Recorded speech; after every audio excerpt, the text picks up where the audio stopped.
ఇంత గొప్ప బోధతో మనల్ని దేవుడు పెంచుతున్నాడు. హల్లెలూయా.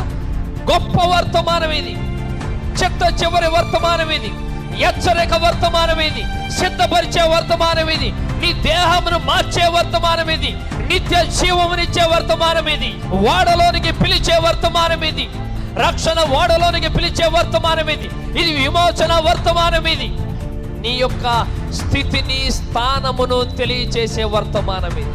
ఈ రోజున నీ స్థానాన్ని గుర్తించావా? నీ స్థానం ఏమై ఉంది? దేవుని యొక్క పెళ్లి కుమార్తెవు నీవు, దేవుని యొక్క వధువు నీవు. ప్రియమైన దేవుని పిల్లరా, బయట సంఘములను అయితే దేవుడు దేనితో పోల్చాడంటే వేశ్యతో పోల్చాడు. దాని పిల్లలను, సంఘ శాఖలను వేశ్య పిల్లలుగా పరిగణించాడు. కానీ నిన్నైతే పవిత్రురాలైన కన్యకగా పోల్చాడు ఆయన, బుద్ధి కలిగిన కన్యకగా పోల్చాడు ఆయన. మరి దేవుడు ఏ విధమైన స్థానమును మనకి ఇచ్చాడో మనం చూడగలగాలి.